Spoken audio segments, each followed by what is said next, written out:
first of all, welcome. My name is Carlos Ramos. I'm a Vice President of the Polytechnic of Porto. I would like to welcome you, all the participants in the REV 2014 event, to thank to my colleagues here in the table that are people involved in the organization of this event. You are in Portugal, in Porto. I expect that you have some time to know our city and our region. Perhaps some of you know that Porto was selected very recently as the best European destination for tourists. This means that if is the first time, your first time here in Porto, don't lose the opportunities in the social part of the event to know our city. The Polytechnic of Porto is the largest polytechnic of Portugal with about 18,500 students, about 6,500 in this engineering school, and this area of remote engineering and virtual instrumentation is related with some departments that are really very active. I'd like to thank to Gustavo Alves because he's promoting this area with his excellent work in this domain. I'm from computer science, originally from electrical engineering, but after that moved to computer science. I really like this kind of things. I work a little bit related with e-learning, and in this case, in the case, for example, of building remote labs or remote experiences, is really important. And is important in a way that we can observe that the community, the scientific community involved in this event is increasing. Yesterday I heard that we have here 170 participants in the event, increasing the number of people. This means that more people is with attention to this field. Is a very complex field to put something really working. It's hard, but it's possible to have fantastic experiences because today we are in a moment in which we speak about social networks, Facebooks, Twitters, and so on. And what you are doing is a kind of a social network for doing experiences, meeting people in different parts of the world. It's possible to do a research work. It's possible to do the process of teaching and learning without the need to have all the people at same space at same time. And this is what you are doing in your different works. And this is a big challenge for the success of the technology, for the success of the learning process. So I expect that this area will continue increasing and more people will have attention for this field in the future, and you are responsible for attracting these new people for your community. So what I can say, good luck for the REV 2014, good luck for all of you in your works, and have an excellent time here in Porto during these days. Thank you very much.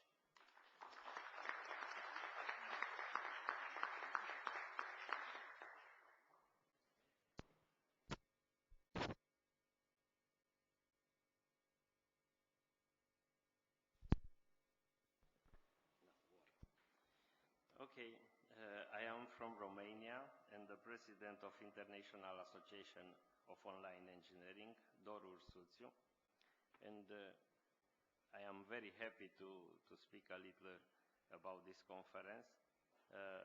When I do a technical presentation, I don't have emotions, but now I have it. It's absolutely clear.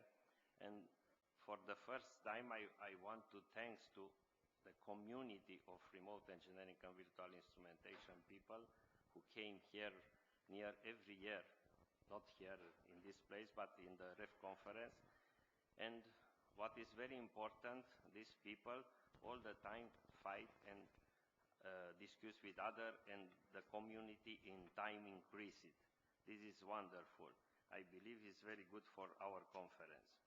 If we think a little behind, in 2004, I was in Austria at ICL conference, and I meet with Michael Auer, who is a real heart of this conference. We discuss about possibility to organize the remote engineering conference, and we started 11 years before. Today here we have an anniversary of 11 years of REV conferences and 10 years of International Association of Online Engineering. And I am the president, but the real president and chair of this organization is Professor Auer. I want to thank once more to him for all the effort to coordinate and to increase the power of this association and this conference. The history is the history, but we must arrive at reality. Reality is now. And I want to thank to Gustavo Alves, a good friend and a wonderful organizer, and together with his team, because it's very important to have a very good team near you. You can be any manager, but without a good team, you cannot organize so wonderful. In 2007, we was again here and was amazing nice. For the second time, we are in the Porto, and I believe everybody will see how nice they are, these people, and how well organized the conference. Many thanks for all these things. When we think at this conference, we think to put together three things: to put together the researcher, to put together the teacher, and to put together the people from industry who work together with us and try to develop something viable and for the future.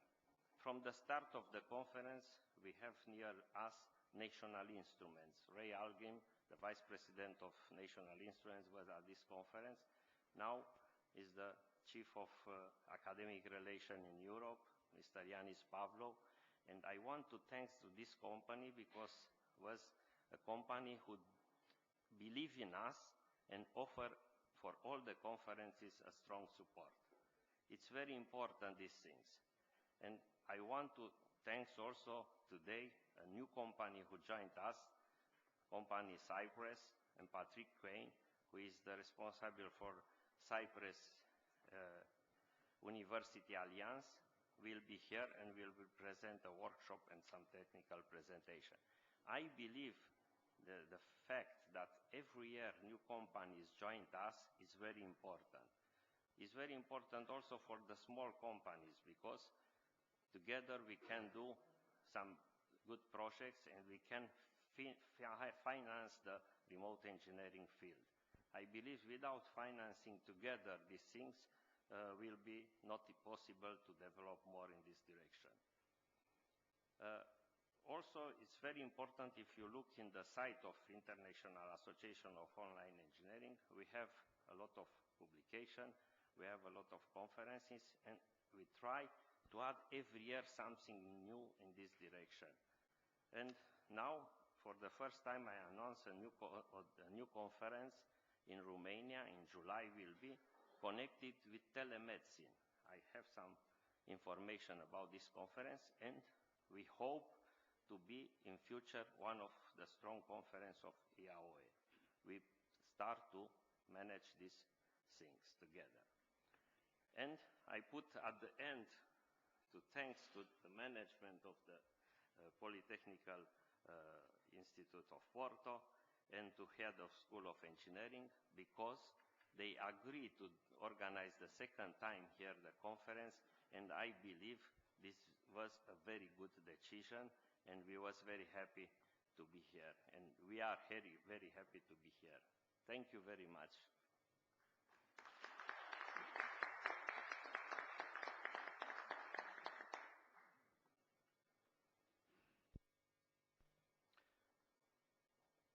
Dear Mr. Vice President of the Polytechnic of Porto, Professor Carlos Ramos, dear Mr. President of the International Association of Online Engineering, Professor Doro Orsutiu, dear Mr. Founding President and CEO of the International Association of Online Engineering, Professor Michael Auer, dear Professors Ingvar Gustafsson and Selina Marques, REV 2014 Program Chairs, dear colleagues, dear friends.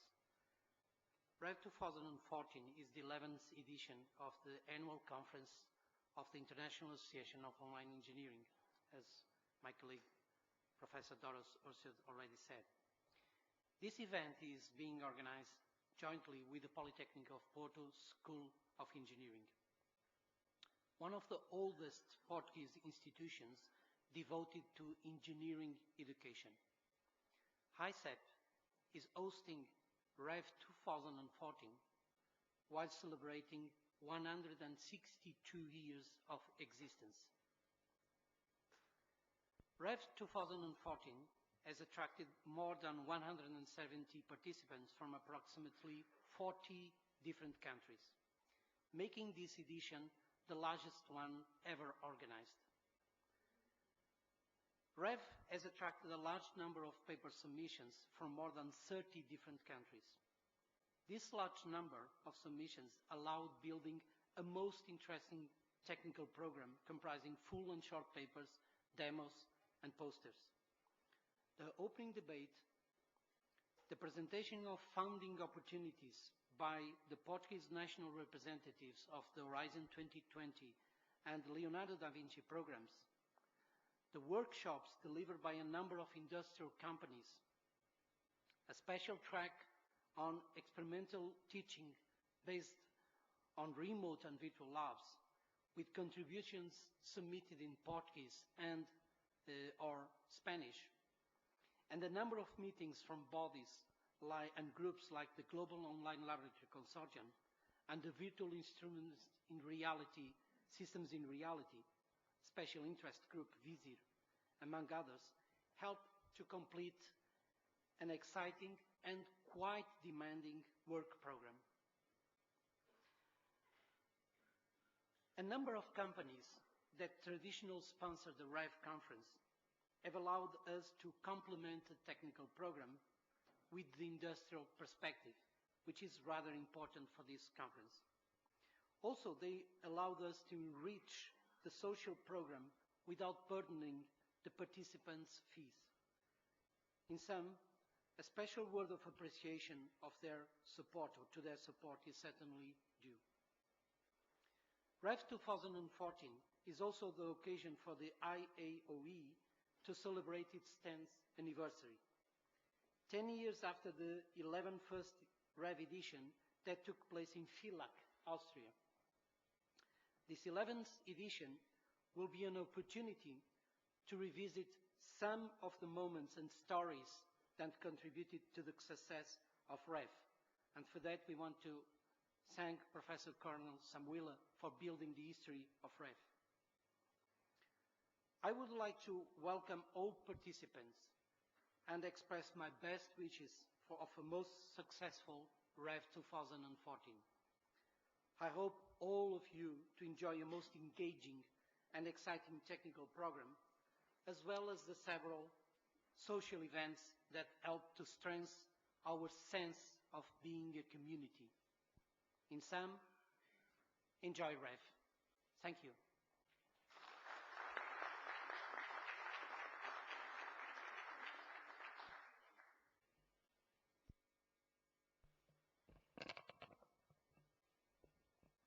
Good morning, ladies and gentlemen.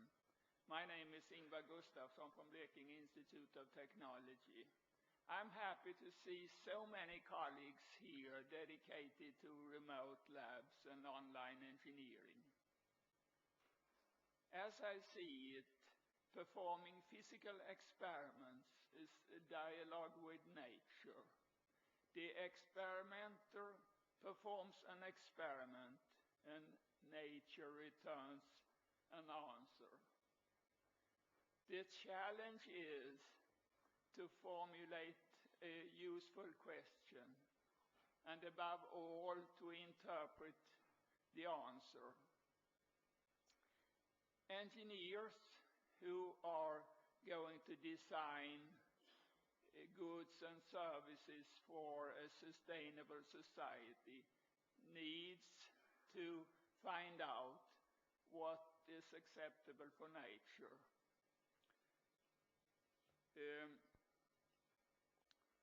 And that is to be fluent in this language. And to be fluent in that language means that you must perform many experiments, many physical experiments, and it's not possible in the hands-on laboratories, the few lab sessions that is available today. You are providing the possibilities.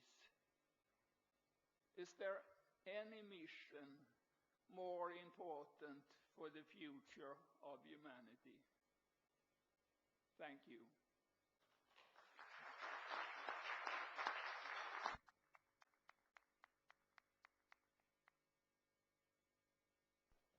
The opening ceremony is closed, and we have now the real REV program with the opening debate. So I ask Lyle, Yiannis, Euan, and Maggie to please come and start the opening debate. Thank you.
Good morning. My name's Maggi Savin-Baden, and I'm just a little bit worried that you all might be a bit sleepy or jet-lagged. So before we set off on the next bit of the debate, Gustavo doesn't know I'm going to do this, but what I'd like you to do is I would like you to turn to the person next to you and say to them what your hopes are for the REV conference. What are your hopes for what you're going to learn while you're here? So I'm just going to give you a minute to do that, just to get your concentration back. You'll need to talk to each other.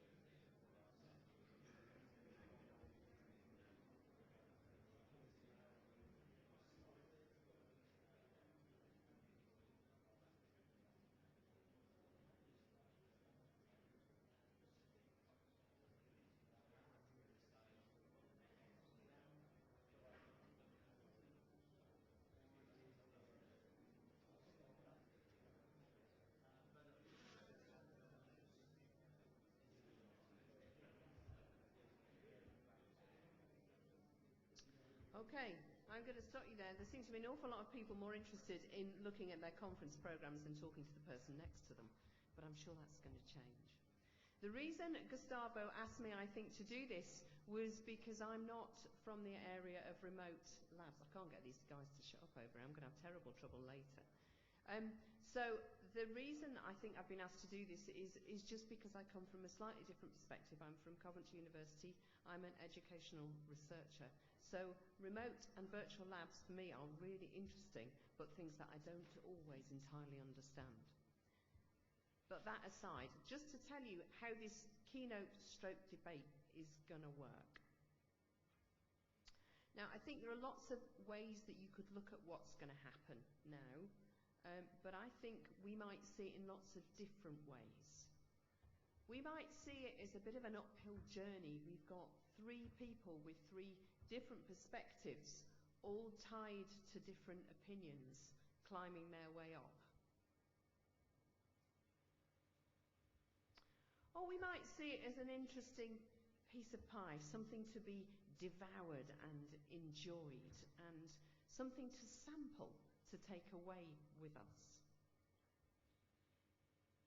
But I guess the way I'd like to see this is more of a portal, a way into the conference, a means of starting this debate off about the value of outcomes to this community and to the way that we're doing things in these labs at the moment.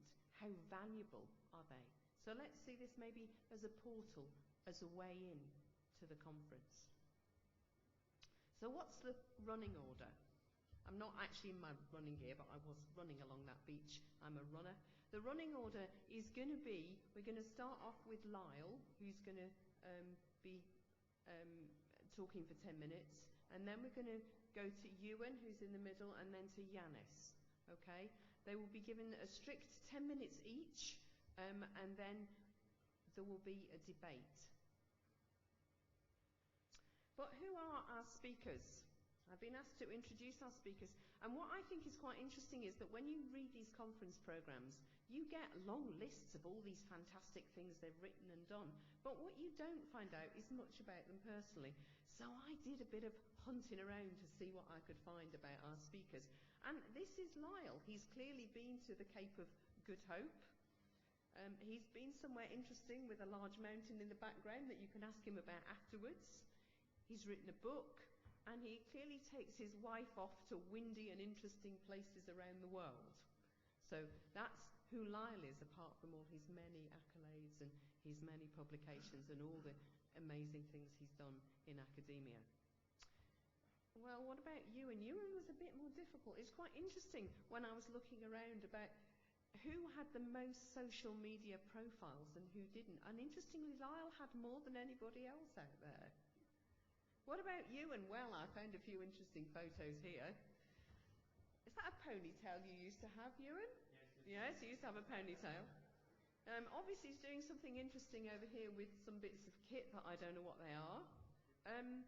He obviously lives in somewhere beautiful in Rockhampton in Australia. And I don't know if this was your bicycle, but it says Euan Lindsay, aged 4. So I don't know if you're a cyclist or whether that's nothing to do with you. But I think you're not a football player. No, I'm not that Euan Lindsay. Not that Euan Lindsay. So again, interesting. Now, what about Yiannis? Well, Yiannis is on Facebook, and he's got an awful lot of friends on Facebook, but I couldn't find a lot else about Yiannis. So, mostly dodgy photographs. So he obviously got a lot of friends who drink, who enjoy a glass of wine and can't take a photograph that's in focus. So that's about all I can find out about Yiannis, apart from some lots and lots of pictures and images of very strange diagrams that I don't know what they mean at all. So Yiannis, I know, lives in France and he's from Cyprus. And that's about all I know. So if you want to know more about your speakers, here's some starting points from today. Now, what about you? One of the big parts of a debate and getting a debate to work is making sure that you participate. So while they're speaking, I need you to be writing down questions that you can hand to the stewards at the side. And at the end of the debate, I will take one written question and then one oral question. So you can think about your questions, but I could do with having a few brought to me while they're speaking so that I can manage the debate. So you are really a really important part of this, so please do send me some questions. Okay, without further ado, I will hand over to Lyle.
Good morning, everyone, and thank you for coming here today and giving me an opportunity. That doesn't count against my 10 minutes. Okay. But thank you all this morning. Instructional laboratories is a very interesting subject to me. I've been involved in it for more years than I would care to admit.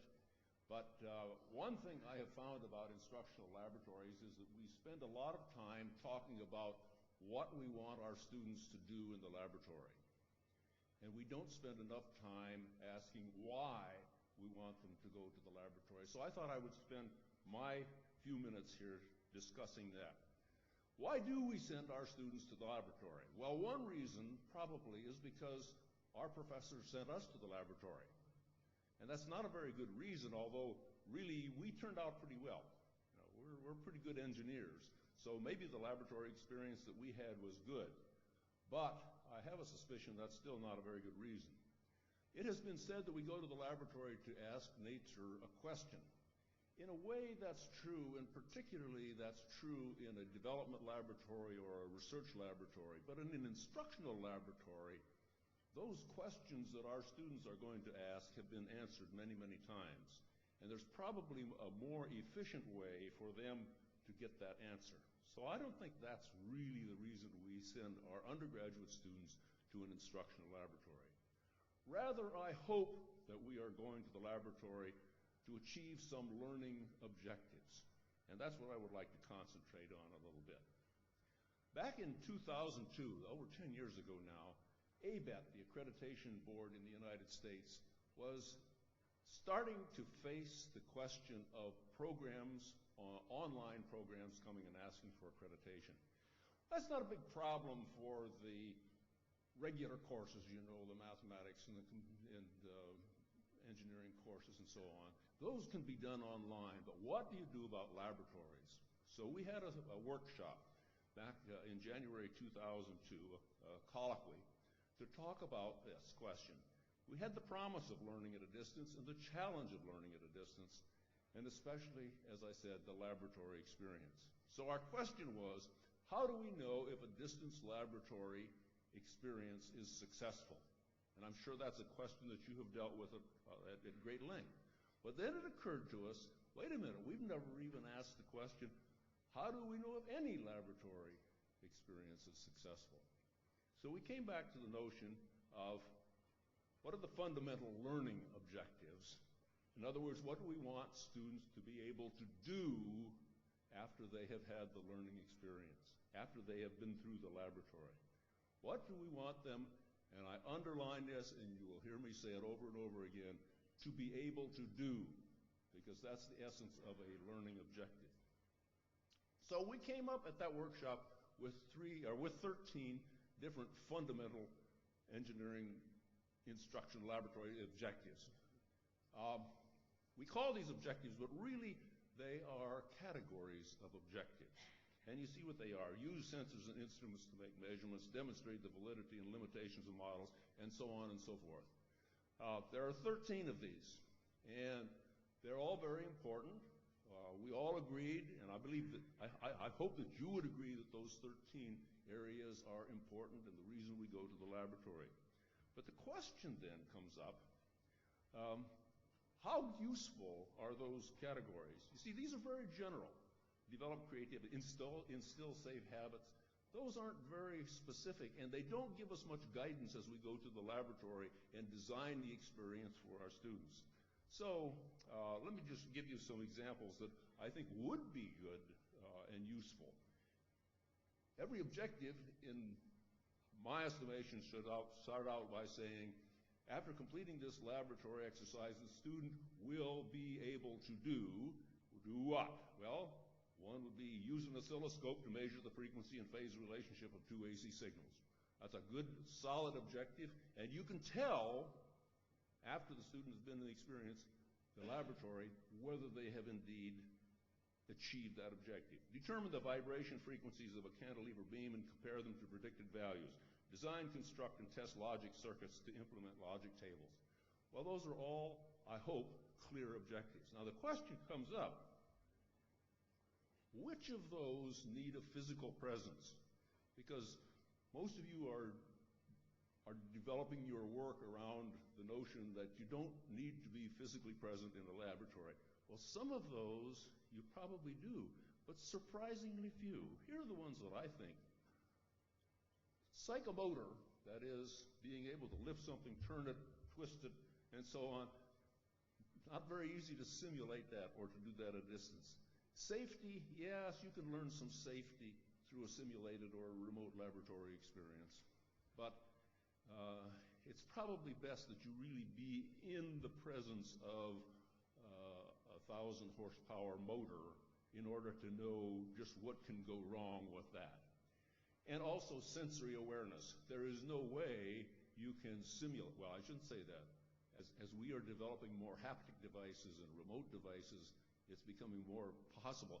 I was going to say there's no way you can simulate putting your finger on a resistor that got too hot.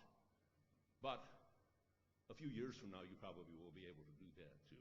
But those three are, as far as I'm concerned, the only ones that need a physical presence. So, what are my conclusions?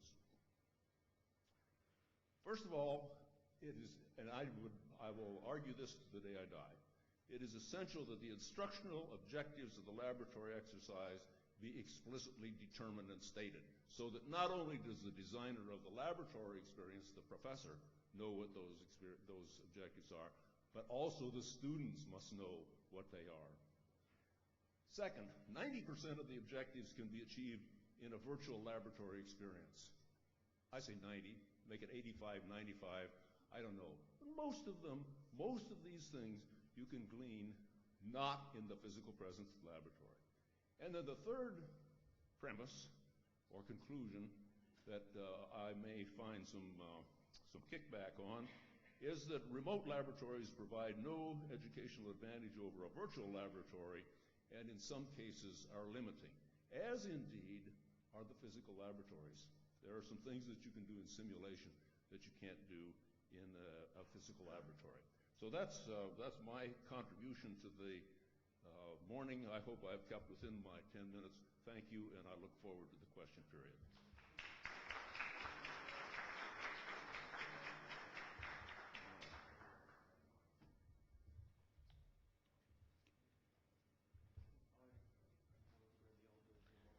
While Euan is setting up, perhaps you could start writing down some questions. I don't have mine. I think mine is, but I think I saw an old on version. here too. I saw an old version. No. So I think Lyle has an old version. So I'll make it up from there. There we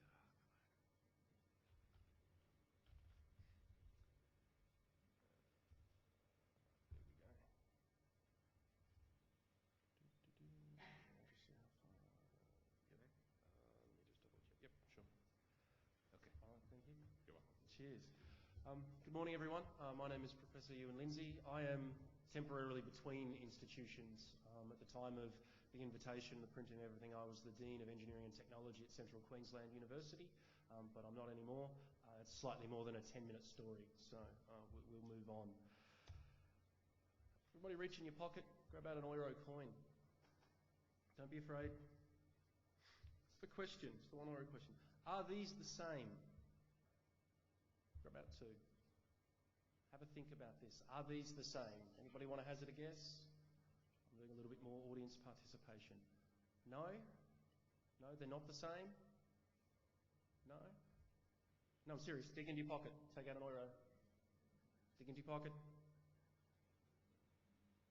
Go on. It's important. It'll make sense. It's going to get back to remote labs eventually. Dig it in. And now, I want you to swap it with the person next to you. I'll swap with Yiannis.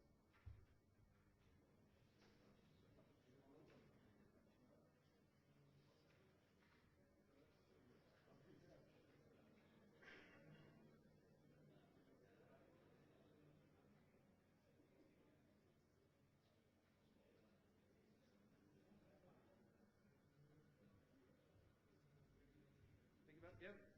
Everybody done that? Everybody now got the coin that their neighbour gave them? Yes? Yes? All right. What about these coins? Are they different? Yes. So are these different? This is the point that I'm trying to get to. This is the point we make here. Every euro coin is the same on one side. They're all minted to be identical. Yes? On the back, you get to see the country of origin. Okay, which is fine if you're European and recognise them all. I have in my hand this one's Spanish because they've been kind enough to write that on it. I'm not able to actually map all 20 countries to the rest. I want you to start thinking about this. The concept that I want to get to here is the concept that money is fungible. Now, fungible is a fancy word that basically means you can swap it. Okay? Anybody here have a problem swapping that 1 euro coin with their neighbour? No? Everybody is happy? Because euro coins are the same, right? Except that they're not, because certainly, unless you want to get one from Andorra, then it's a bit tricky. Damn, all my research, not funny. See, this coin, is it the same as this other one that I have that's from somewhere else? Because this one is not now. This is the one I got from Yanni, right? This coin is different. It came in a different way.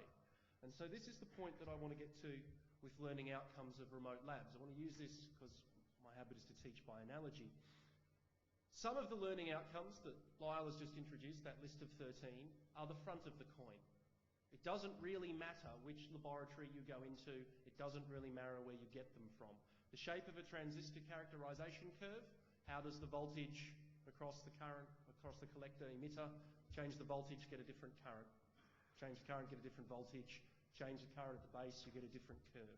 It doesn't really matter where you get that from, whether you do that in the lab or whether you do that remotely. But some of our learning outcomes are the back of the coin. It does matter where you get them. The smell of burning transistors, for instance. Maybe that's a comment about generational change. Lyle's resistors are hot, mine are actually on fire. But it does matter which mode you are in for you to get that experience. It does matter if you're a collector of euro coins and you want one from each country to take back to Australia with you. The coins are not the same. They come from a different place. And so this is the question. We've had Lyle set up the list of learning outcomes. My question that I want to pose in your mind is, are they truly fungible? Can we just swap the learning outcome you would get from walking into a laboratory and doing the experiment face-to-face with the equipment with the experience and the learning you would get by doing it remotely? I like to illustrate this example by comparing these two technologies. Everybody recognise these? Yes? Who here learned their engineering with a slide rule? Yes? Who here knows how to operate a slide rule? Yes? Anybody nerdy enough to be wearing a slide rule right now? They make watches with them, yes. The core and this is a reverse Pollux. Anybody recognise the HP calculator? Yes? Anybody got one? Anyone wearing them at the moment? Yes? Everyone know how to use one of those? Yes? For the young people in the room, ask the old people. at the coffee break. The core function of these two, anybody got an iPhone? Yes, because it'll do most of the same things that these will, yes?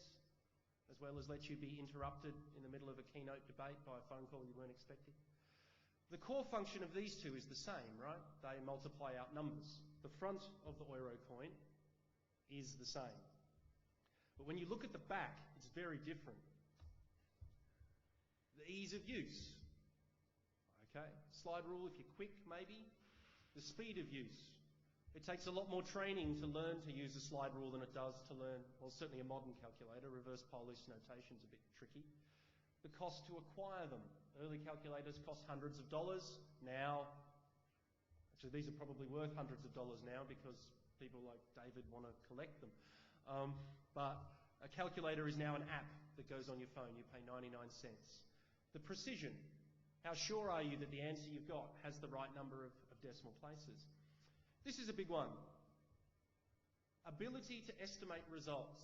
If you take an engineer who was trained on a slide rule and ask them a question, multiply two numbers, they will give you a rough size. Okay? If you use a slide rule, you're never out by a factor of more than 3. No one wants to contradict me? Yes, it's about 10 to the 7. Does anybody here have a student that's been out by more than a factor of 3 lately? Yes? Factors of 6, 10 to the 1,000, you know. People designing chemical engineering plants that are this tall because they've not noticed that it's in millimetres, not metres. This is something that slide rules allow us to do that calculators don't. The batteries never run out on a slide rule. And so these factors, some of them could be achieved better in different modes. But ultimately, slide rules went away. Okay, the things that were the front of the euro, the things that could be done equally well by both, were sufficiently large. The things that were the back of the euro, the things that were unique to a slide rule that you couldn't do with a calculator, weren't strong enough to hold us to keeping to slide rules.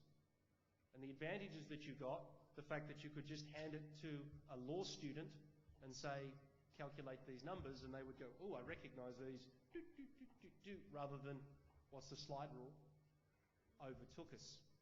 And so the question that I want to get to, and unfortunately this is a slightly older version of my slides, although if I've still got Lyle's, of Lyle's list of 13 objectives, are they still on there? Here we go.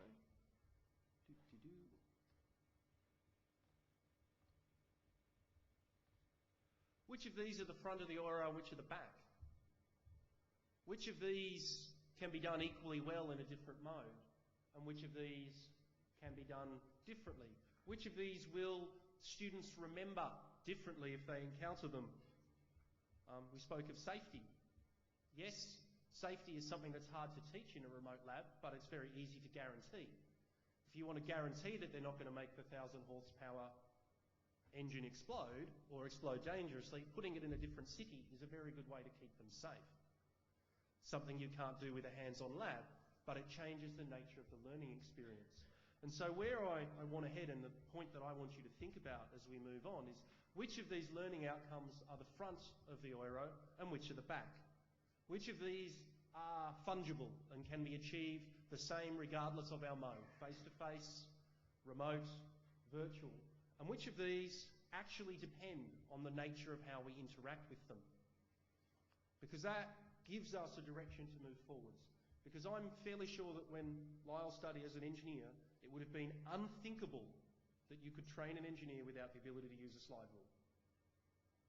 The idea that one day there'll be engineers who don't know how to use a slide rule would have been impossible for them to imagine. And so the question is the suggestion now, a generation or two later, the idea that we can generate engineers who never go face-to-face with equipment in the lab, it's unthinkable now, but 40 years from now, will people be saying the same things about face-to-face labs that they say about slide rules now? So some of these things can be done better remotely. Some of these things can be done better face-to-face. There are things that you can do remotely that you can't do. You can have all sorts of extra failures remotely that you can't have face-to-face. And so my point that I want you to take away, which of this list are the front of the euro that is the same regardless of the mode and the way in which you get it, and which are the back that are different? Because in your pocket now you have a coin that you got at REV2014, and it's somehow different from all the other coins in your pocket. But does it matter? Does it matter that it's different? Is it going to get a different place? Is it going in a different pocket? Think about that as you think about the learning outcomes of the labs that we provide. Thank you.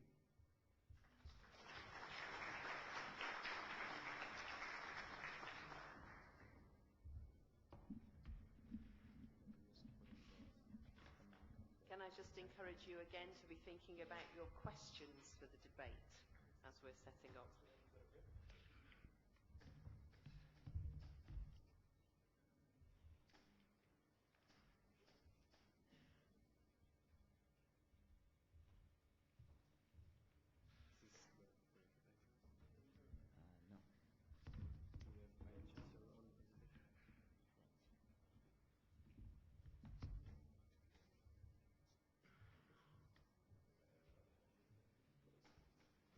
Okay, so I'm going to take a slightly different approach. I think we have the scientists in the room give us a view, and I'll give you a little bit of a philosophical, psychological point of view, which kind of comes back to the National Instruments philosophy. As soon as I can get the technology working.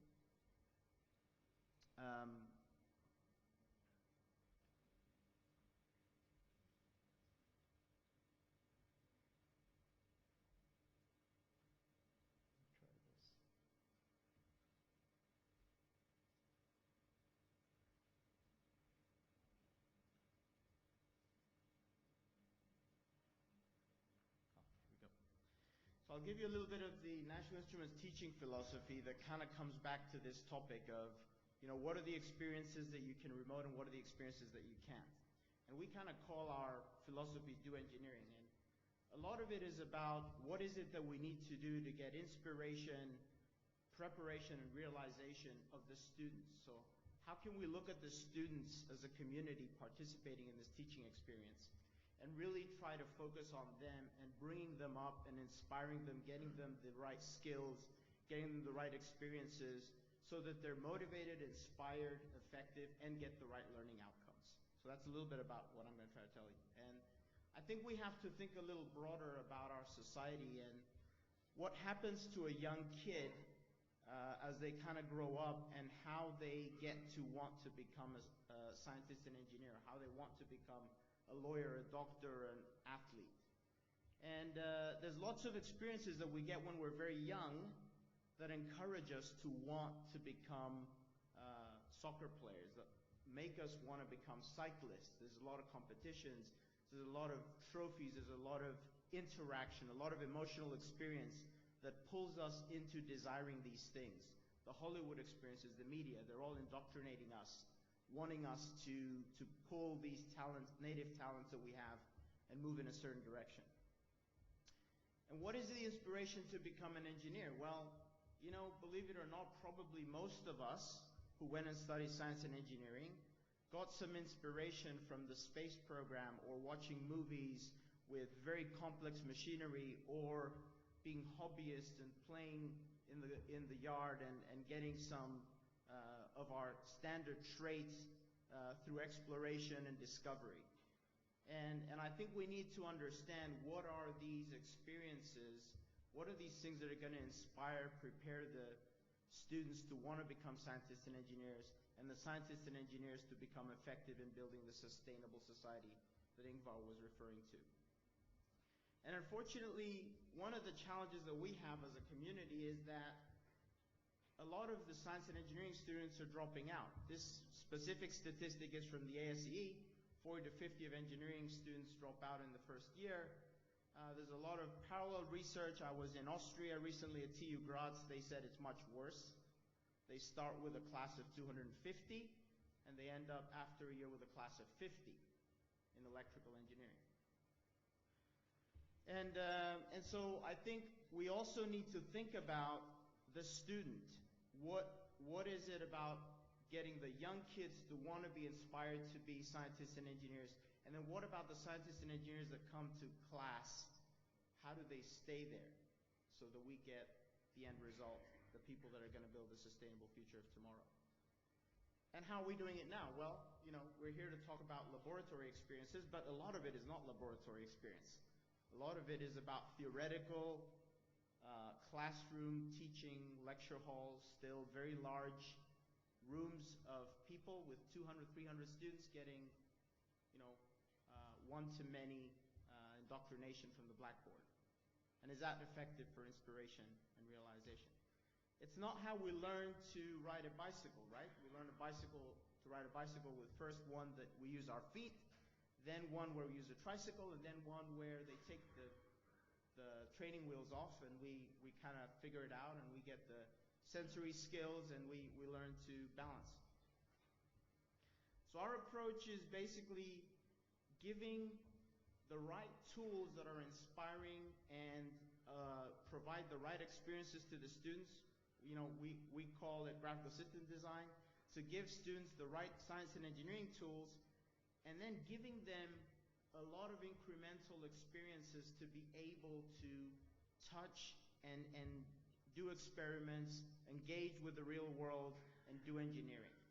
And if we take them through that continuum to learn more and more complex concepts and solve tougher and tougher problems, then we end up with inspired students that kind of go through the continuum and end up as high quality, highly skilled scientists and engineers of tomorrow building a sustainable future. One of the main contributions that I feel we've done on the inspiration front as a company is the partnership with Lego, where the Lego Mindstorms robot has touched 3 million kids. 3 million kids who now at a very early age are getting these sensory, emotional experiences in science and engineering. We couldn't have done that as a company and very high-end science and engineering equipment. To get that kind of reach, 3 million kids, we needed to have a toy that gives them the right sensory experiences and gets them on the path of solving little problems and solving small challenges in science and engineering. Competitions, they're a big part, right? So we have, obviously, in the sports, a big part of the inspiration and the trophies, and in other professional spheres, we have competitions where people are benchmarked, they compete, there's a certain emotional experience to the competition itself, and I think that's a very critical aspect of making sure that we get the right inspiration. Inspiring research, getting research themes into either remote laboratories or physical laboratories or virtual laboratories, getting those kind of inspiring research themes and research applications like telehaptics for prosthesis, for helping humanity. I mean, I think that's part of the getting the right emotional experience. And then getting students in project design, in the real world, out there in nature, solving engineering problems and watching failures and watching things happen in a very real way. And of course, now you're going to ask me, well, what does this have to do with remote engineering? You're basically advocating hands-on inspiration, outreach, volunteerism, being in front, being part of the student community. And I think it goes back to what we heard both in the first part in the panel, which is we want the variety. The inspiration is going to come from the variety, the exotic applications, the high-end equipment that you can't replicate in all the physical laboratories. So it's a critical component to be able to give the infinite variety of inspiring applications, inspiring experiences, answers to the nature's questions, while at the same time making sure that the student, when they go back home, they pull out some electronics hobbyist kit, some little piece of equipment that they're going to go and play with and do engineering. And I think you need both those variables to end up with all the right outcomes and have a sustainable science and engineering field. So, thank you very much.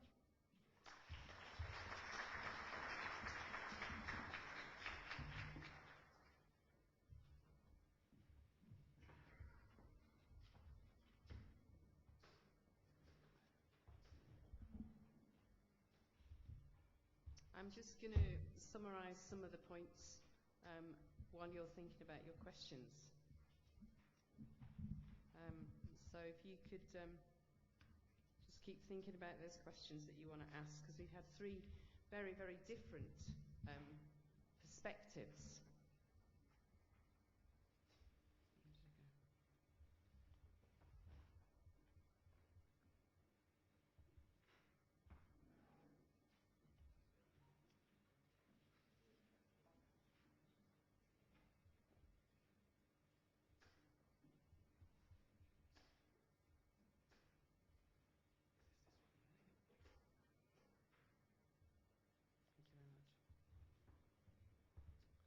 So, summary and reflections. What do we think about what's been said?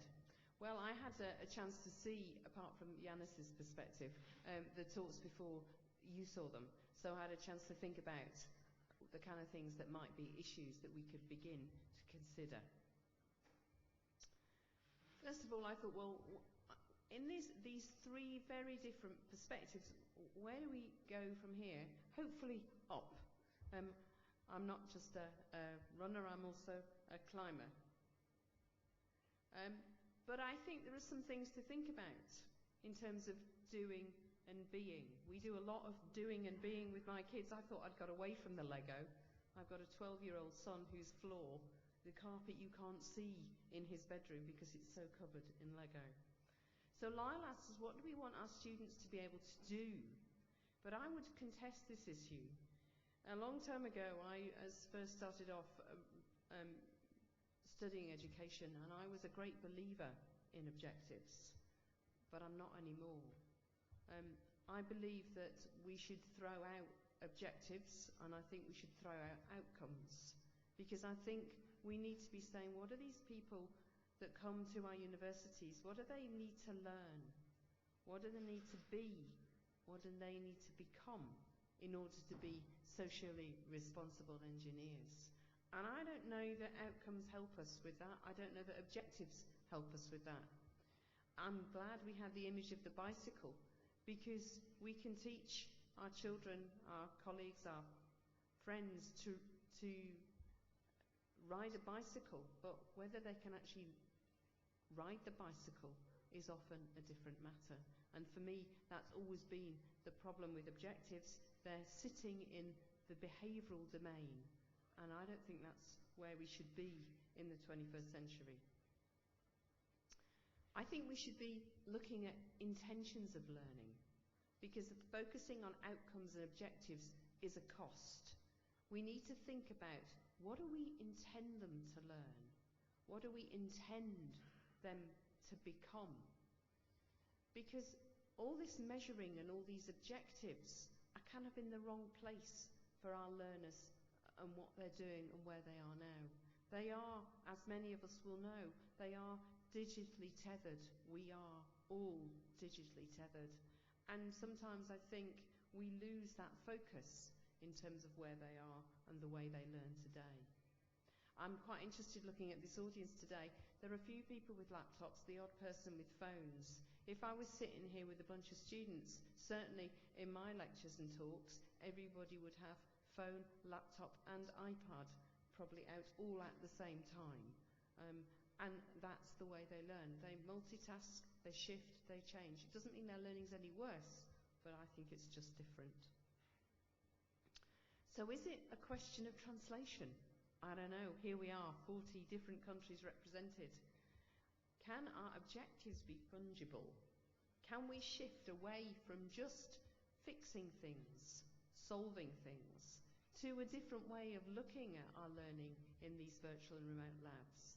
Can we think about problem management, not something that needs to be solved in a very outcome-based way, but something that's a more process model? How often in engineering, my question to you would be, is, do you celebrate failure? I was talking with somebody from MIT a couple of years ago, and they were saying, it's interesting, these students come very confident to MIT.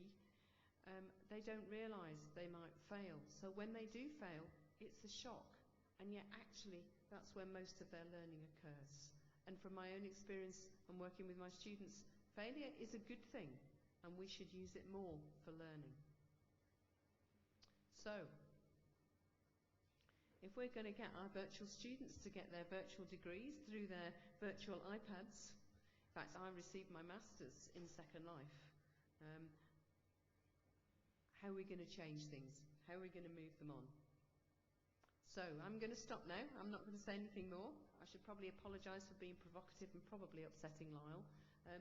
But I think it's time to take some questions. So I'm going to sit back down and I'll take them from the front.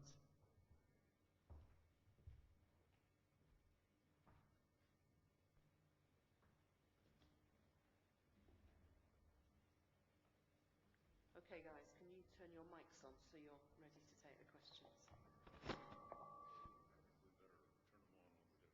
Okay, we turn them on when we get a question. Great, we have a question over here. Thank you, Inga.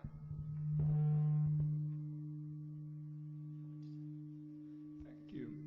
My opponents say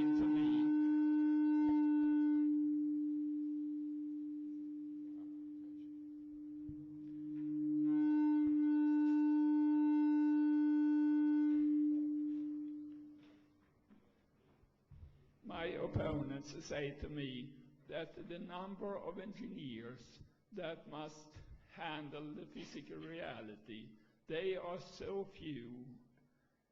Most of the engineers will only work with software. They will write banking system or other economic systems, for instance, that has nothing to do with physical reality.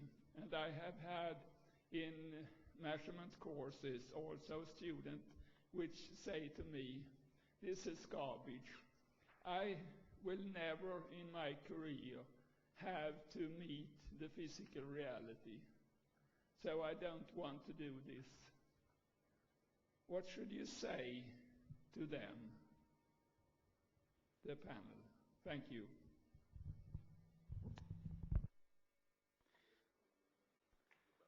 The question, I think, is when students complain that they're never going to meet the physical reality, how should we respond to them? Is that the question? So maybe I'll take a stab. It's more about my colleagues.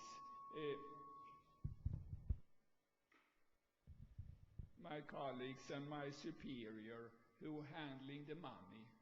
They know that simulations and models are cheap, and they say, oh, today the models are so good, so you can skip experimenting. And also that the number of engineers that needs experiments of the whole population of engineers today are so few that you could skip them or others could handle them. We could stick to theoretical things only. Thank you.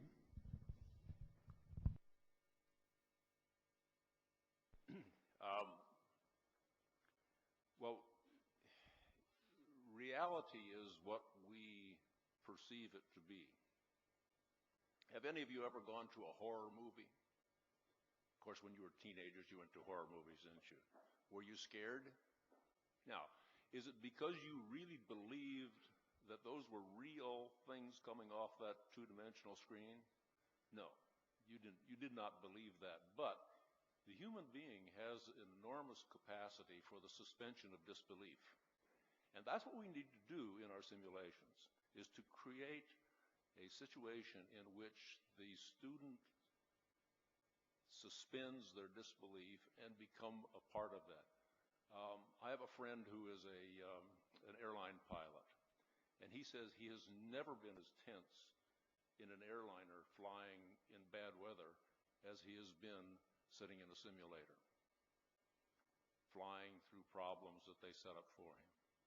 So I don't worry too much about the reality. I think that we can create reality for students. Now, while I have the mic, if I may, I want to also talk a little bit about Yiannis's point of getting the people excited about engineering and getting involved. recognize that we deal in three different domains in education: the cognitive domain, the psychomotor domain, and the affective domain. And what we're talking about, mostly what we do in our education system is in the cognitive domain, and that's really what I was addressing. We cannot neglect the affective domain, the inspiration that Yiannis is talking about. And a lot of that inspiration comes from making things happen. Now, whether you need to make things happen in a physical reality or in a perceived reality, I think that remains a question.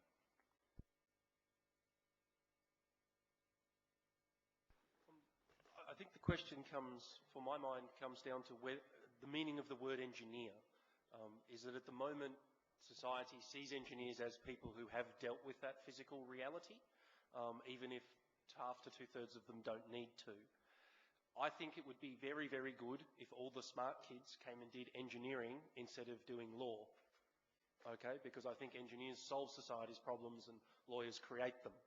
And if we were to take them all and put them into the Bachelor of Engineering, not law, and none of them ever dealt with a physical system, and they graduated not ever quite having that knowledge, and then went out and did normal things but thought like engineers instead of lawyers, I think that would be a big win for society. But the question is, how do you distinguish them from the engineers who do understand instrumentation systems? And so it gets back to that question of, do you want every engineer to be the same, or do you want to distinguish? Because if you want them all to be the same, all have the same preparation, and some of them just don't use it, then you need them all to have the same preparation. The question is, are you willing to dilute the like you have red engineers who have done the physical stuff, and you have blue engineers who have not. And so if you're building banking systems, get a blue engineer. If you're building airliners, get a red engineer.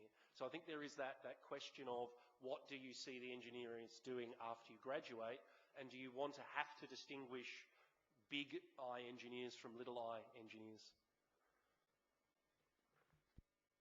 So, whoa, that's loud. So I think the question is presented almost like a trade-off, which is, do we really need it? It's expensive. Students don't like it. They won't need it. Whereas I think the industry companies that we talk to, so 700 small, medium enterprise in our Alliance Partner Program that receive engineers as entry talent. The big companies we work with, thousands and thousands of them, they say there's a huge shortage of systems engineers, people who can basically really understand all the hierarchy of small to complex systems, the interactions, the real problems, the real challenges that can arise, not in a theoretical way, but almost have a real feel for how an engineering system gets put together. So from that end, it seems like science and engineering requires some level of skill. On the other side, we see all the time these entry-level students in early student design just in the flow of learning and enjoying the process by doing the practical work, the hands-on work, and of course getting the inspiration remote virtual experiences as a complement. So I don't think it's that much of a trade-off. There is a synergy between getting the inspiration, getting them motivated, getting the learning outcomes, and getting the skills. And then, of course, you have to build it in a way where it's also cost-efficient and cost-effective, where I think getting a good complement with very low-cost, almost personal hardware and software tools in the pocket of the student, where they go home and on their personal time, they're doing something. And they're enjoying it. They wouldn't do it on their personal time. And I definitely hear on the other side, on big industry, that this is what they need. They can't have pure theoreticians or computer scientists writing software. There's a mass of that's needed also.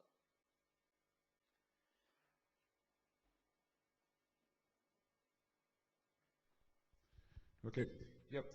Thanks. I think it's a very interesting topic and the contributions. Although I usually in a panel I like more when there is a lot of controversy and it seems we agree most on the topics. That's good in some sense, but in another sense. But I think we talk two different perspectives here. One is more some points about the real labs, virtual labs, and remote labs. And I think they're not competitors. They're really complementary to each other. I agree when you mentioned that most of the things which for remote labs can be replaced by virtual ones. But I think a very important aspect of remote labs is particularly when you take the student first to the real lab, show them, and then you have, unfortunately, lots of students to take the lab, then they can have access 24/7, even weekends, and onto the lab by using them remotely. That means it's really complementary to the one. I'm not replacing the real lab with remote lab, but I agree.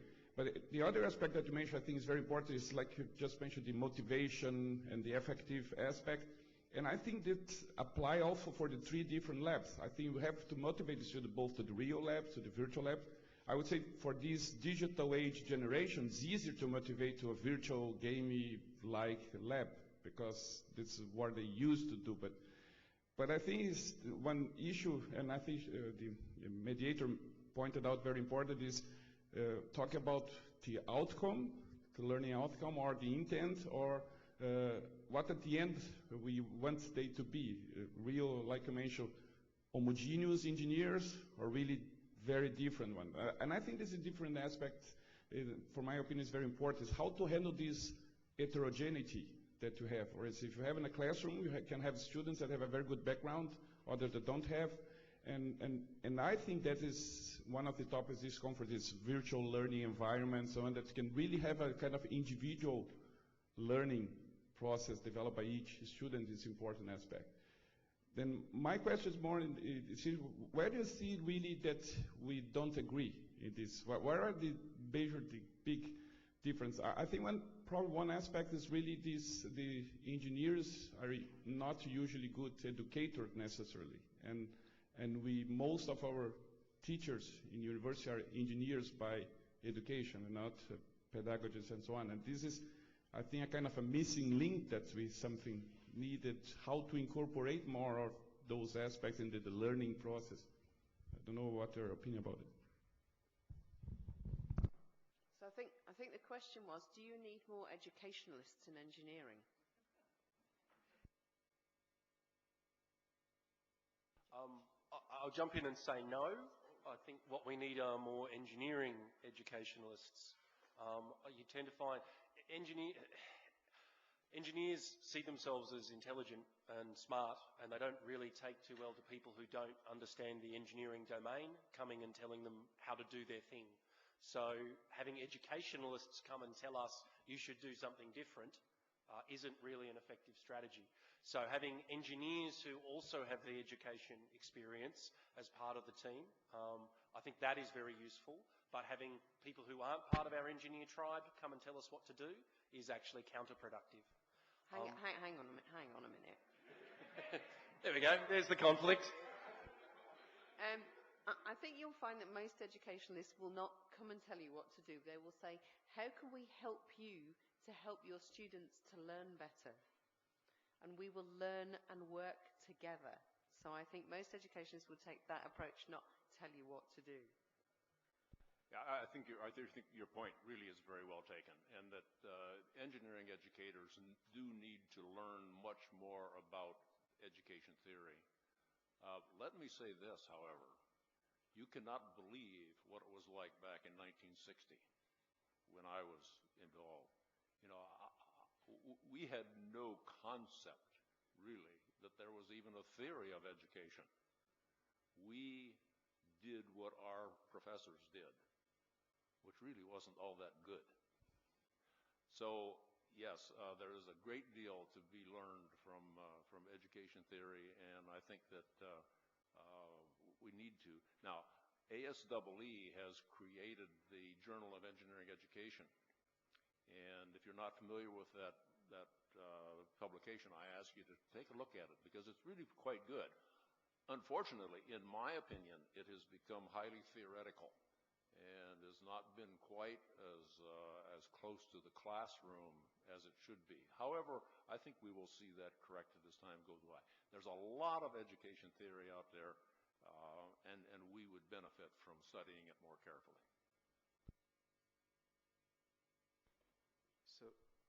sorry, just to make a small point. So you had also a different question, which was, where is the disagreement?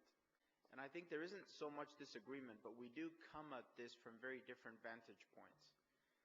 And what I'm advocating is that we think about the continuum and all the necessary elements, and we create the methodology and the continuum in the education experience to really be able to get all the objectives met.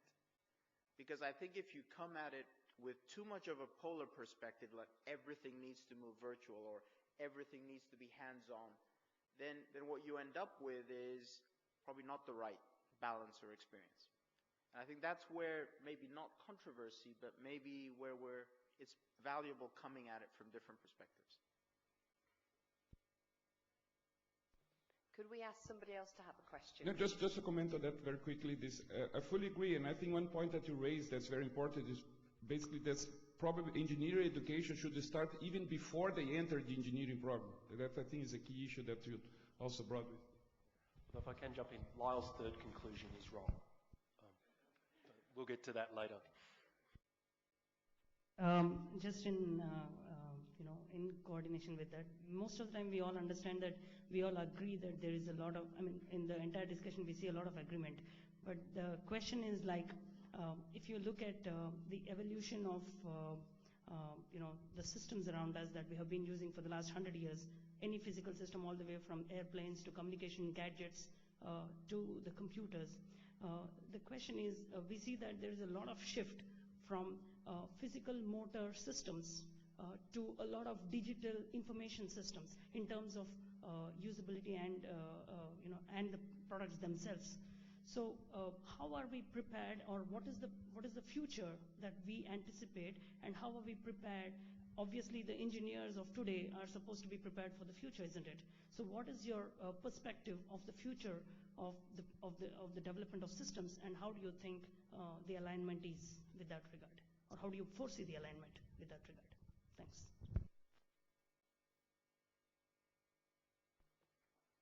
So how are you preparing engineers for a digital future? Is that a question? Yes, that digital is still the present. The future many a times is like a little more fuzzy and a little uncertain. But what do you think is the future? The question is, what do you think is the future, and how we are preparing for that? Okay, Thanks. what do you think is the future, and how are we preparing for it? Okay, I'll start in reverse maybe this time. So I'll take two perspectives. One, we kind of saw the shift, right, where we went from the classical engineering disciplines to mechatronics, and now there's this new domain of cyber-physical systems about 10 years old, which is demonstrating that there's a lot more software content in modern systems. Now, what we're hearing from industry, though, is that if you just then focus on the computer science piece, or you let the computer science perspective dominate the engineering discipline, you also end up with a huge challenge, because computer scientists don't understand the software-hardware interactions, the full architecture, and all the component interfacing issues and so on. So I think it's again about finding the right balance. There is going to be a lot more software content. Systems are going to be a lot more complicated. Students are going to have to learn at a much higher level of abstraction. But at the end of the day, you have to find the right balance, because if we go really polar, we end up with industry saying we don't have people that understand the whole piece. We have people that only understand this piece, and now we're stuck, because we are having major project issues and delays in our major programs because of this issue.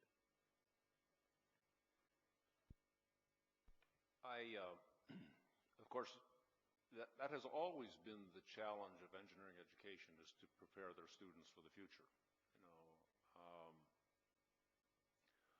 I think, to me, still the key is identifying what is fundamental, because the fundamentals, I was tempted to say the fundamentals never change, but that's not true. The fundamentals change, but they change slowly.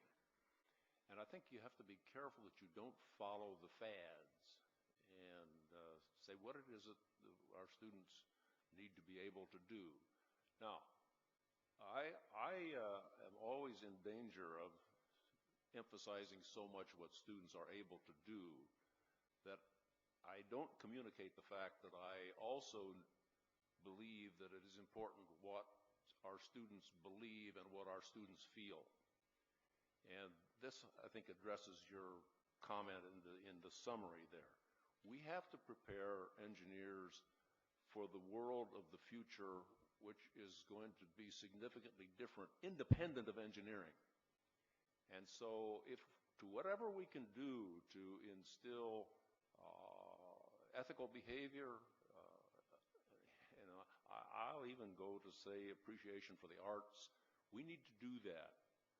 But first and foremost, we have to make sure that they come out with the engineering fundamentals that they're going to use throughout their career. Yeah, I think one of the challenges of preparing for the future is that if we knew what it looked like, we wouldn't have to worry about it. I think the world is going to be, it's asynchronous now, and it's not bounded by location. There are people in this room that I speak to more often than some of my neighbours, because I have more in common with them than my neighbours. All I have in common with my neighbours is where I live. And if you go back 40 years ago, those were the people you spoke to, but now we have the internet, and so we can talk to them in real time, or we can talk to them by email. And so people are being raised in a world where they don't take for granted that it's just the 150 people in your village that you can see. It's now a whole wider world, and you can keep smaller communities become a lot more viable, that as long as you can find 100 other people who really like model trains, they don't all have to be in your suburb. And so that connectedness and the fact that everything is online all the time and that information is around us is, I think, the big challenge of where we're headed. That's the next big thing to fully actually grasp, rather than just saying, hey, I can text people and Skype my kids while I'm at a conference. How are we preparing them for it? I think at the moment we're preparing them by doing online versions of what we used to do in the 20th century. So the Henry Ford quote about faster horses rather than building them cars. And I think that rather than to compromise or disagree with Lyle again, that while he says the fundamentals change very slowly, I think that they don't change monotonically. I think they jump. And what will happen is eventually institutions say, right, no, we're going to get rid of this 20th century or this 19th century approach and we'll jump to a 21st. And then they are ahead for a while and then everybody sort of catches up. I think that it'll be very hard to run this kind of a event 30, 40 years from now because there won't be tiered lecture theatres. But the idea of letting go of lectures right now is really, really very difficult. And so I think the way we prepare our engineers is because we train them to understand that they have to define the problem first, they have to understand the uncertainties, they have to know that the procedures they use are potentially flawed, and they have to be aware of those risks. And so when they look at things in the future, those uncertainties, those risks, those things they don't understand are different, but the general principle of understand them first and then move on, that quintessential element of engineering, that does persist. So I think the nature of our discipline says adjust to the world as it adjusts around you. And I guess that's how we get away with the fact that we don't know how the world changes, but we train by our discipline people ready for those changes.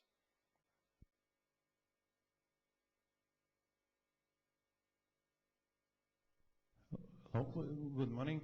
I just would like to add that, in my opinion, example is not the best way to teach, it's the way to teach.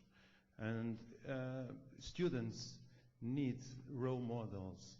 The social contact with the teachers and the other students is essential.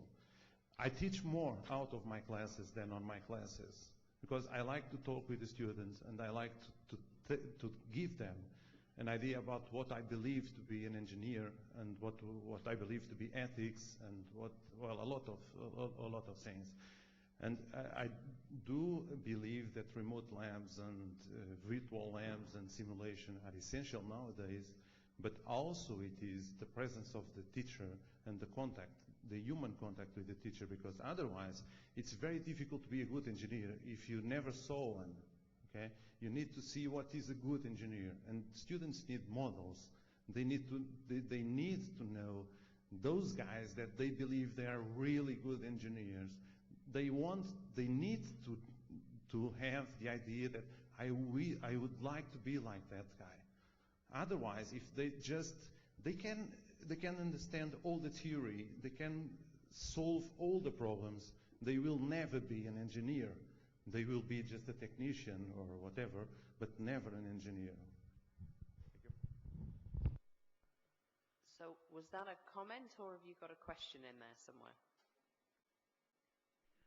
It was mainly a comment, because I believe that we cannot close ourselves on technical questions, and it is just not enough to provide the students all the ways to teach. We need to teach them, okay? So it's not enough to give them beautiful labs. We need to give them the knowledge about what we believe it must be an engineer.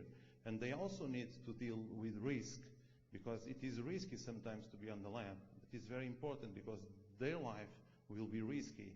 And otherwise, if they are always safe, they will never be able to deal with risk and so on. So they will never take the risk. And so, in my opinion, remote labs are a wonderful complement for real labs, but I think we should never accept that administration, and I heard about a very common comment that is money.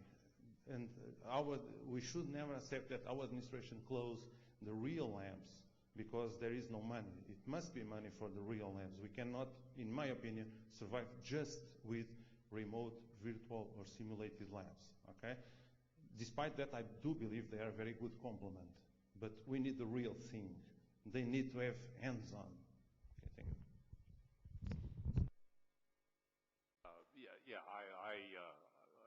I don't think there's any question about that.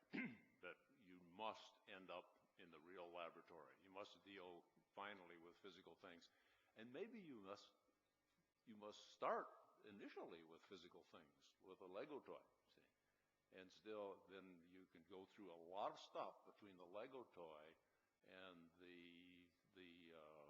sophisticated system that does not require physical presence, and that's what we're trying to do. As somebody said, you can read all the books you want about kissing, but it's not the real thing.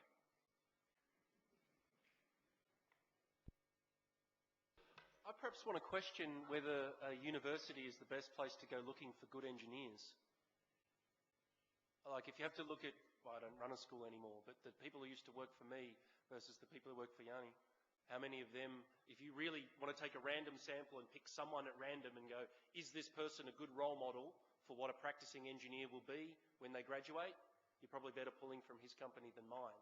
And so this model that we as universities have to provide everything that they need and they can't go anywhere else, rather than we'll provide them the lab exposure to things that are already solved, the inquiries of nature where we already know the answer, and then we'll have them go and work in industry for a year, and they can meet some valuable role models, ask some questions of nature that we don't know the answers to, and then come back to university. I know this is a fairly common model. It's growing in frequency in Australia, and I think it's the same over here.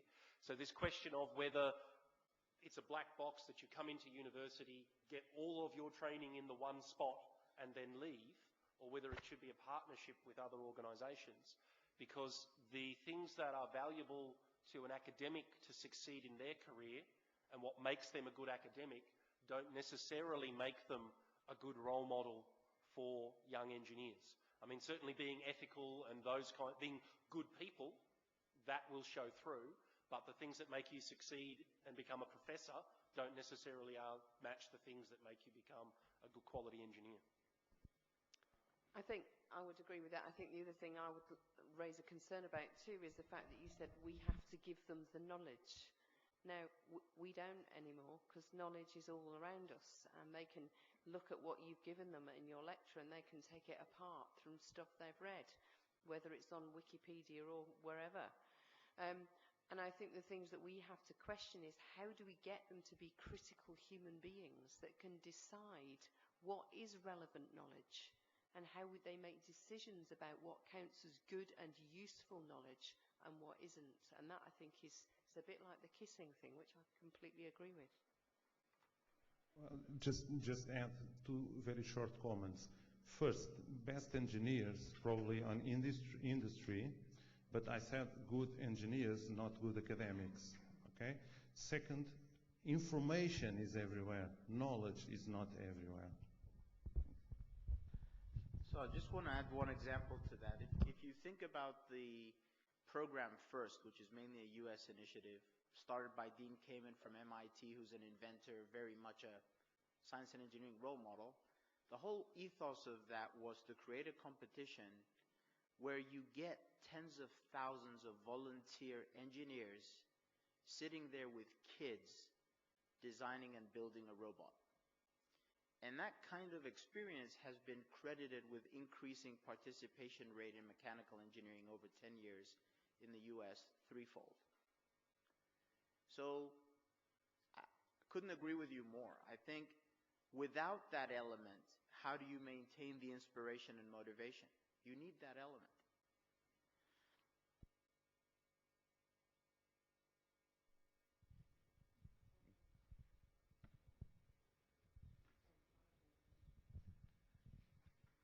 I find it intriguing, this sort of discussion around the nature of engineering without really ever teasing that apart. And I think one of the things that maybe we're not missing, but we're not making explicit, is a lot of the detail of what that change actually is. And I think there's a shift that's occurring in our current generation, which is a fundamental change in the nature of engineering compared to the last 2,000 years. It's almost a 90-degree change in that, to a large extent, engineering historically, well, and still is about shaping the nature of sort of human interaction with the physical world. Love Ingvar's comment about a dialogue with nature. You go back 2,000 years ago, and engineering was really all about nothing much more than sort of building bridges, and human interaction with nature was, you climb down one bank and through the river and up the other side, and engineering meant, you didn't have to climb down one bank and up the other. You could go across the bridge. So it was reshaping the nature of your interactions with nature. And engineering has fundamentally been about that for the last 2,000 years. And that meant that engineering needed to understand the constraints of nature and where the limitations were and how we dealt with those, and how we built this layer over the top of that allowed us to reshape those interactions. Everything from civil engineering through mechanical engineering through into electrical engineering fits that same sort of mould. I think the change that is occurring now is that a lot of that sort of layer over the top of the physical world and the way in which we interact with it has been put in place. And engineering and science to a large extent around that, and the various other sort of physical disciplines, have now sort of finally been able to start to move beyond that and stop being bound by the physical constraints. And we've now got a lot more sort of malleability in those interactions. We start to be able to shape those interactions much more flexibly. And so engineering is shifting from how do we deal with the constraints that limit us to how do we deal with the opportunities that are being created. And I think that's a really fundamental shift. To bring that back to the debate about laboratories, does that fundamentally mean that we should be saying laboratories are no longer about, or not only about, understanding what the constraint is? If I put too much current through this resistor, it will blow up. Two, so rather than saying what can't we do, which is what laboratories have been about, to saying what can we do, how do you construct laboratories that open up the opportunities to students and say, let's explore the things that we can do rather than the things that we can't?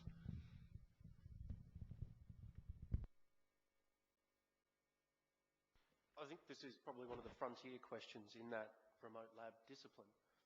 Most of the laboratories that were created early were cookbook type laboratories. They were things where you did one step, then the next, then the next, then the next, and you could just as easily have watched the video of somebody else doing that experiment. Creating laboratory environments where you're able to go in any direction and building systems that allow students to go in any direction, and if you want to make that literally any direction rather than just choosing what size resistor they want to use, I think is much harder because you've got a lot more variables, it becomes much more complex. And so I think this is one of the frontier questions for us as a community. I mean, we've solved the question of how to control things remotely via the internet. There are 4 or 5 mature systems out there. You'd be a fool to write one from scratch. The question is, how do we then move on to develop systems that can handle that discovery aspect rather than just the cookbook side of things? So I don't have an answer for you, but I think that is one of the questions that we as a community need to address, is how do we create that open field rather than just online versions of the cookbooks we used to have at home. I agree with you, because I think it goes back also to making sure that the laboratory experience is inspiring, motivating, and relevant, and at the right level of abstraction, because I think there's some theoretical validation of nature's laws, experiments that have been proved, tested, can be seen with a video and taken for granted. But the interaction of complex engineering systems and solving problems, that's something that you really need the interaction in a laboratory space in order to get, or to see that demonstrated in a remote or virtual laboratory. So I think it goes back to engineering becoming much more multi-domain. It's about building on a lot of tried and tested components over 2,000 years and principles, and learning more and more about how to solve problems between the interactions and putting these complex things together. And I do think it does require different thinking about what the laboratory experience is about. Is it about solving a design problem, an application, or just about the theoretical principle? What I said, maybe another way of rephrasing what I said is that I think engineering is now less about solving problems and more about creating opportunities.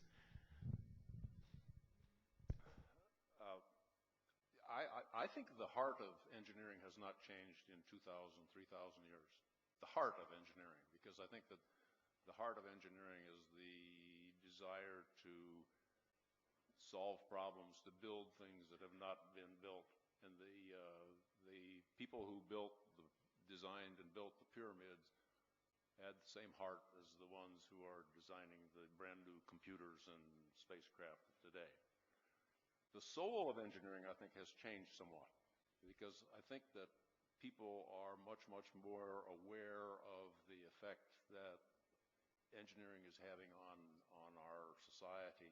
I think that there's a much greater emphasis on ethics and on social concerns. So the soul has changed somewhat, but what has really changed is the hands of engineering, because the tools are so much different. But really, if we can teach that process of engineering, the hands, the tools, they will take care of themselves. You'll learn those as you go. I didn't have a course in discrete mathematics. I don't know whether discrete mathematics even existed when I was in there. But you learn it as you go along. But the fundamental aspects of what you do as an engineer, those stay the same.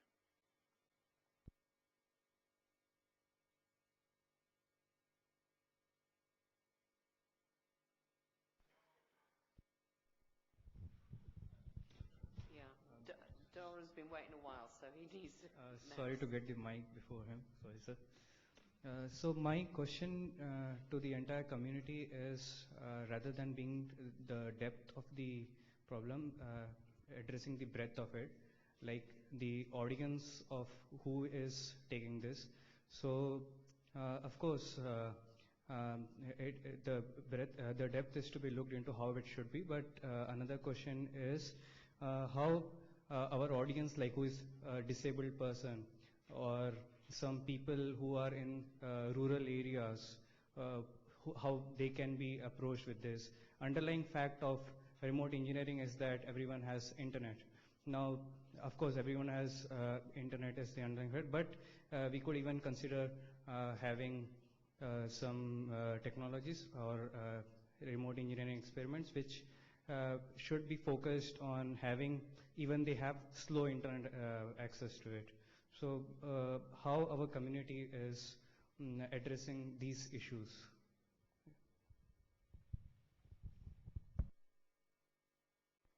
Certainly there has been, if you look in the early days, the concept of a thick client versus a thin client. Some of the earlier remote labs required you to have a DVD because the installation wouldn't fit on a CD. It was so big. Nowadays, the community seems to be mostly moving towards the thinnest clients that'll run on a phone or a tablet or a laptop or whatever. So I think there is that desire to make them as interoperable as possible to increase the market. I think that it gets back to the question earlier that Ingvar asked about whether it's better to have that inferior option. Is it a loss from the traditional experience of if you're in a rural area with slow internet and the only way you could get a lab experience is remotely rather than going to a city?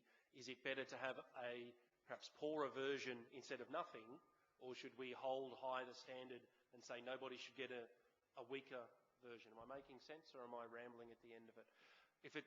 If you can give 10 times as many people an experience that's 90% as good, are you doing society a favour?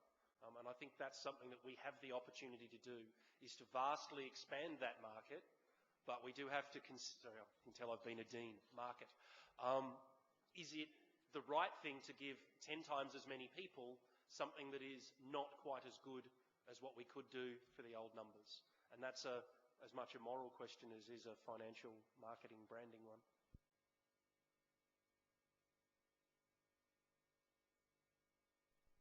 A very short question. We discuss about remote engineering and remote labs. If we discuss about remote engineering, at what age we must teach our child remote engineering? It's a question. Why? At 5 years, my nephew received a remote-controlled tank with video camera, with glasses with a small monitor inside, and put on the shelf. When I arrived in Bucharest, because my daughter lives in Bucharest, came to me and asked to teach him how to use it. After 1 hour, was sent to sleep. And what did with the tank? Send the tank in our room, put the tank under the table, and focus on the TV, and stay in the bed and look at the TV. It's a question you must think when we start to teach people remote engineering. You see, a lot of managers don't understand this, and I believe it's very important.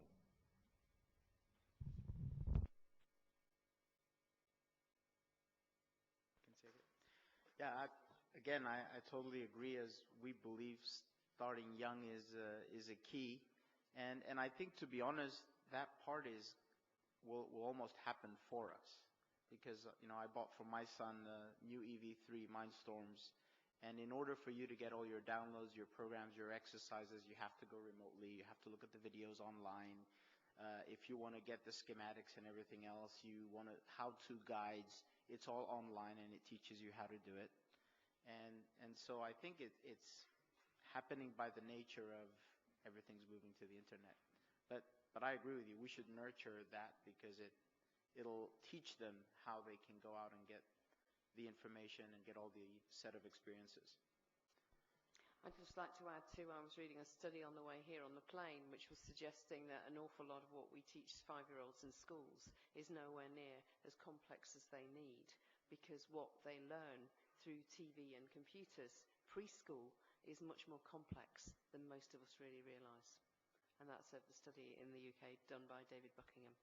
I think now we'll probably move towards our last question, and we'll finish with Gustavo at the top there. Thank you.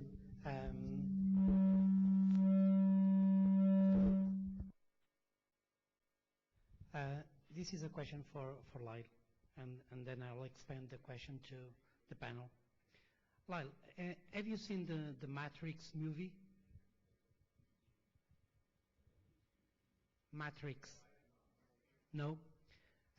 Matrix is a movie where you have two worlds. One is a digital world, and the other is the real world. And the hero goes through a process, a very painful process, where he was in the digital world, and he now understands what is the real world. I take this because of your last conclusion that you can do almost everything with virtual experiments. So in a sense, this is the digital world. Everything is a simulation. Now, imagine a situation where you have two students, and they are sitting in front of a computer, and one of them is accessing a remote lab, and the other one is accessing a virtual lab. So one is having an interaction with nature, and the other one is having an interaction with a computer model. But they don't know what they are accessing. Do you think you could teach them how to make the difference, how to engage in an experiment? Will they be able to say, oh, this is a computer model, this is a virtual lab? And the other one say, yeah, this is a remote lab because of this, of that. And expanding this question to the panel, will be national instruments willing to sponsor a contest for the best dissimulated reality and the best simulated reality? So in the sense that there will be a contest for developing a remote lab and a virtual lab, so to make this test as much difficult as possible. Thank you.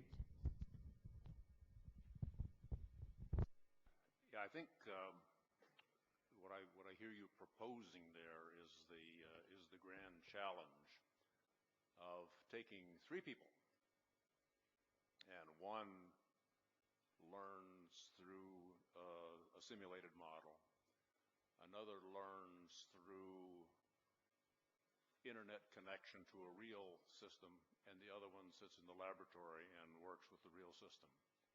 And I think that would be a wonderful contest to have. I'd like to see that. But if we do that, it should be done with very carefully stated objectives, so that we know what to test when we're through. And we have to decide going into that contest, certainly we are going to be able to define the things that we want the student to be able to do when they are through.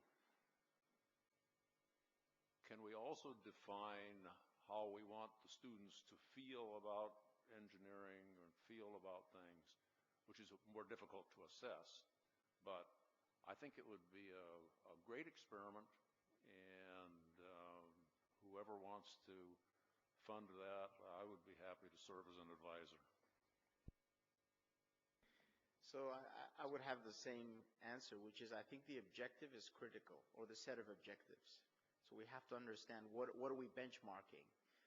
Competitions in general are good, and if it's student competitions, even better. And I think we're very open, and let's think about that, and it's something we could even house at our global event, where we get a lot of academia in Austin, Texas every year. I think one thing I would want to avoid is that we're not trying to present a pure either or, as opposed to identifying the right spectrum of experiences and interactions that are cost effective, get the right learning outcomes, get the right emotions, and end up with engineers that are who we want them to be, solving social problems. So I think we have to be careful not to create that kind of contest as a polarizing discussion, instead of identifying the right balance and methodology for getting the objectives we want. I would jump in. Having done a version of that for my PhD and having compared the outcomes of face-to-face, remote and virtual, what I would say is that competition, for it to be fair, would be meaningless. And I'll expand on that. In a simulation, you can speed it up, slow it down, play it backwards, play it forwards. But you can't do that in the real world or with remote equipment. So then if you want to make it a fair competition, you have to ban speeding it up, slowing it down, playing it backwards, letting them rewind to find out what they did wrong. And so then you're deleting one of the back of the Euro options that a simulation can give you. The other thing that I found the difference, and this is where Lyle and I disagree on his third conclusion, is that while virtual and remote may be equivalent, there are strong differences of the way the students perceive the two. And so while I don't think it actually matters whether it's remote or virtual, it very much matters whether or not the student believes it to be remote or virtual. And I certainly found differences in what they thought they meant to learn. The other thing I will say is I've got colleagues who ran a Second Life virtual lab, and they had a student throw a virtual pot plant out of a virtual window. Because it was just a simulation, it's just a computer game, I've got the equipment on the bench here, but if I wander over to the pot plant they've put here, can I pick it up? Yes, I can pick it up. If I wander over to the window here, does the window open? Yes, the window opens. Out it goes. So I don't know if anybody's ever had a real student throw a real pot plant out of a real window during a lab, but there are things, they engage differently. It's different in their mind.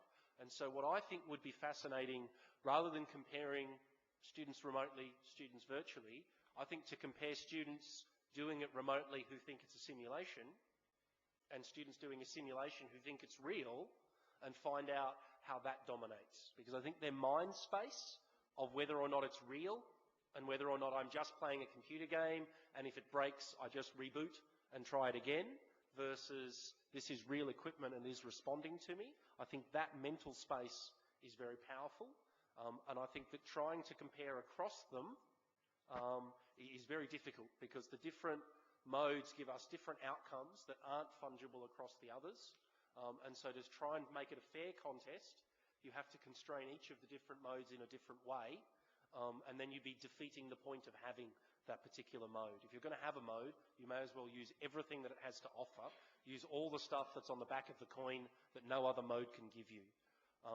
So that being said, I think it's great to promote that competition and more opportunities to do it, but trying to standardise across the modes is very different because they offer very different things. Okay, I think we've pretty much covered an awful lot of ground and lots of food for thought. So thank you for your participation. And I think one of the reflections I would have is that we do need to understand what it is that motivates our student and what is going on in the minds of our students as we go into the future. Thank you very much.